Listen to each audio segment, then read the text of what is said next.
Hello everyone, myself Neha. Today we will learn about electromagnetic effect.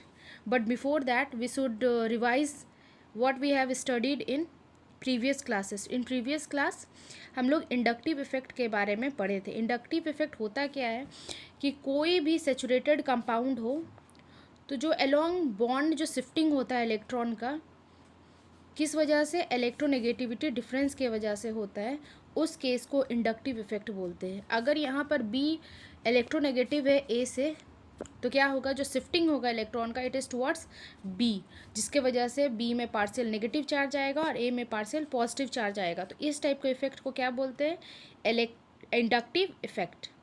अब today we will study about electromeric effect. Electromeric effect क्या होता है, ये multiple bond में होता है, जैसे कि अल्कीन हुआ, अल्काइन हुआ. और इंडक्टिव इफेक्ट किस में हुआ था, सेचुरेटेड कार्बन, सेचुरेटेड जो कंपाउंड थे उसमें होते हैं. लेकिन electromagnetic effect multiple bonded compounds में होता है, जिसमें मल्टीपल बॉन्ड्स रहता है. और यहाँ पर जो शिफ्टिंग होता है इलेक्ट्रॉन का, पाई इलेक्ट्रॉन का, वो किसके प्रेजेंस में होता है, अटैकिंग रिएजेंट के वजह से होता है. मतलब बाहर से अगर कोई कुछ कंपाउंड या कुछ रिएजेंट हम लोग ऐड करते हैं तो जो इलेक्ट्रॉन का शिफ्टिंग होता है पाई इलेक्ट्रॉन का, उस इफेक्ट को हम लोग क्या बोलते हैं, electromagnetic effect. Yes, inductive effect जो हम लोग जानते हैं वो कौन सा इफेक्ट है, परमानेंट इफेक्ट है.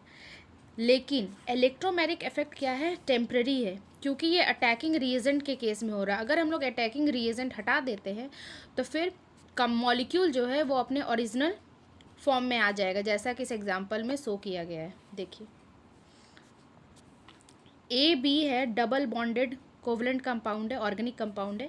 अटैकिंग रिएजेंट के प्रेजेंस में क्या होता है, ए पर पॉजिटिव चार्ज आ जाता है, बी पे नेगेटिव चार्ज आ जाता है. क्यों आता है, क्योंकि अटैकिंग रिएजेंट है. लेकिन अगर अटैकिंग रिएजेंट को रिमूव कर देते हैं तो ये बैक टू पवेलियन हो जाता है, ए डबल बॉन्ड बी में कन्वर्ट हो जाता है. अब देखो, इट इज़ टेम्परेरी इफेक्ट, जैसा कि आप लोग देख सकते हैं. फिर it is not observed in alkenes. क्यों, क्योंकि अल्केन में डबल बॉन्ड नहीं होता. अल्केन में कौन सा इफेक्ट शो करता है, इंडक्टिव इफेक्ट शो करता है. ठीक है.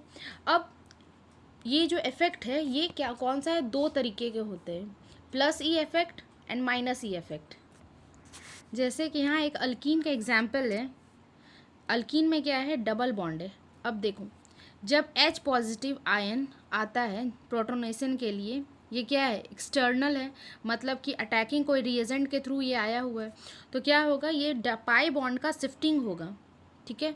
तो इस वजह से क्या होगा कि जब भी कोई इलेक्ट्रॉन का ट्रांसफ़र कहाँ होता है, टुवर्ड्स अटैकिंग रिएजेंट, तो इस टाइप के इफेक्ट को क्या बोलते हैं, plus E effect. Always keep in mind this one. जब पाई इलेक्ट्रॉन का ट्रांसफ़र टुवर्ड्स अटैकिंग रिएजेंट होता है तो इस केस को हम लोग प्लस ई इफेक्ट बोलते हैं.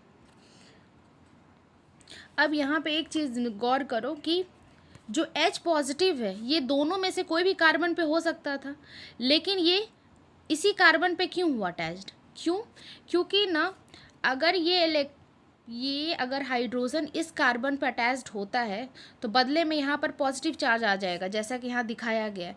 अब ये पॉजिटिव चार्ज क्या होगा, हाइपर कंजुगेशन या प्लस आई इफेक्ट जो मिथाइल ग्रुप शो कर रहा है उसके वजह से ये बैलेंस स्टेबलाइज्ड हो जाएगा. इस वजह से जो हाइड्रोजन H पॉजिटिव आयन है वो इस वाले कार्बन पे अटैच्ड हुआ.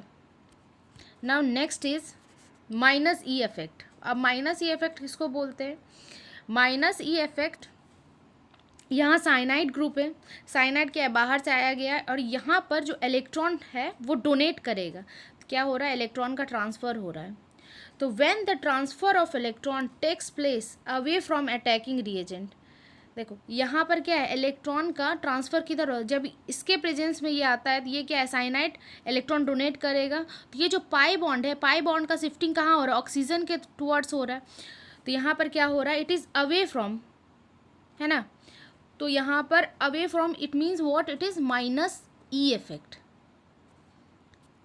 नोट में क्या लिखा हुआ है कि electrons are always transferred towards the more electronegative atom of the two between which pi bond exist. मतलब क्या, इलेक्ट्रॉन उसी और ट्रांसफ़र होगा जिसमें इलेक्ट्रोनेगेटिविटी ज़्यादा है. जैसे कि ऊपर वाले एग्जाम्पल हम लोग देखते हैं, यहाँ क्या है कि देखो ऑक्सीजन जो है कार्बन से ज़्यादा इलेक्ट्रोनेगेटिव है, इस वजह से क्या है ये पाई बॉन्ड का शिफ्टिंग कहाँ हो रहा है, ऑक्सीजन की तरफ हो रहा है। इसलिए always keep in mind that pi electron always get shifted towards more electronegative atom. That's all. If you like this video and थोड़ा सा भी आपको इसमें समझ आ रहा है, थोड़ा सा भी आपने कुछ सीखा हो इससे, then please like the video and subscribe my channel and share it. Thank you very much.